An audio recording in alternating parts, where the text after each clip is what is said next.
keperluan dapil, ya, earmark budgeting itu. Nah ini juga nanti bisa menjadi bagian dari kesimpulan kita yang ilmiah, supaya ini tidak dianggap usulan dan aspirasi misalnya dari DPR itu sebagai omong kosong atau keinginan untuk korup dan sebagainya, bukan. Tapi sesuatu yang dihasilkan oleh riset. Saya sendiri membaca riset-riset di Congressional Research Center di Amerika Serikat sebelum saya berani mengatakan kenapa pork barrel di Amerika dipertahankan itu. Kalau di sini, kalau kita pakai pork barrel itu negatif indikasinya.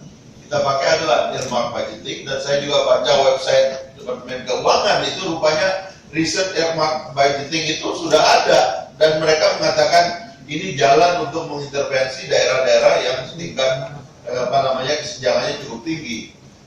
Nah, saya kira ini mungkin frameworknya yang kita ingin kerjakan ke depan, Pak. Jadi data-data tadi yang sudah ada di pemerintah kita mapping ulang, kita masukkan kembali dalam yang sesuai dengan keperluan Dewan. Sebab nanti hari Jumat kami mau konsultasi sama Pak Jokowi. Saya itu mau menghilangkan trauma dan salah paham kadang-kadang di eksekutif, seolah-olah kalau DPR ini makin tajam, pemerintah menjadi tidak efektif.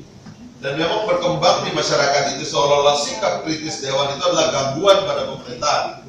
Memang sih kalau kritisnya itu tidak pakai data, basisnya itu hanya sosial media begitu ya, yang itu kemudian mengotori ruang-ruang rapat anggota Dewan, memang itu mengganggu.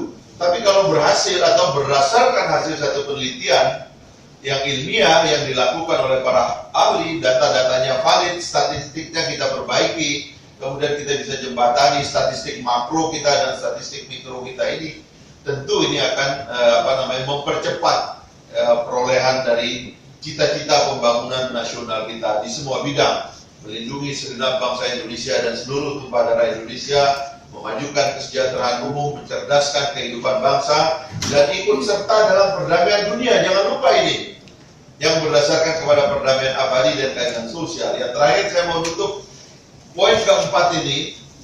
Saya banyak yang salah paham ke kita soal peran legislatif, peran diplomasi DPR.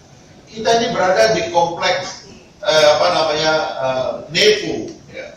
Itu gedung itu adalah gedung Konevo. Senayan itu Gelora Bung Karno itu adalah kompleks Ganevo. Tahun 62 dibuat ini, sebagiannya itu pakai utang. Tapi bayangkan ya, Rusia, Soviet waktu itu, Cina ya. Tapi bayangkan Pak, Indonesia ini adalah pusat dunia.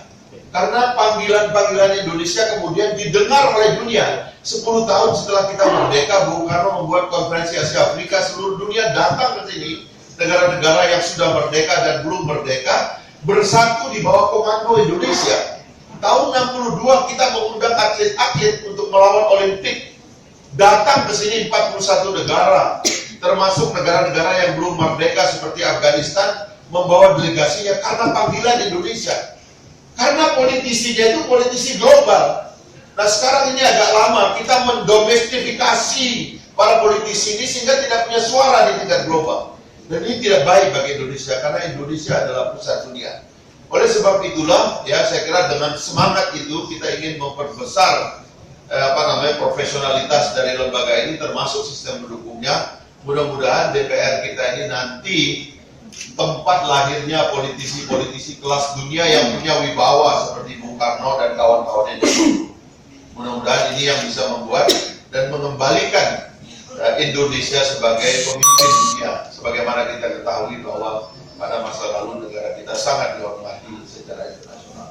Saya kira itu Pak, mohon maaf saya sekali lagi atas keterlambatan dan penjelasan saya.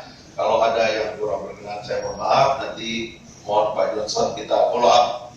Ini adalah diskusi pertamanya, kalau bisa ada serial diskusi tentang kesejahteraan sosial kita ini supaya agenda atau indikator kesejahteraan kita itu akan semakin detail. Terima kasih. Assalamualaikum warahmatullahi wabarakatuh.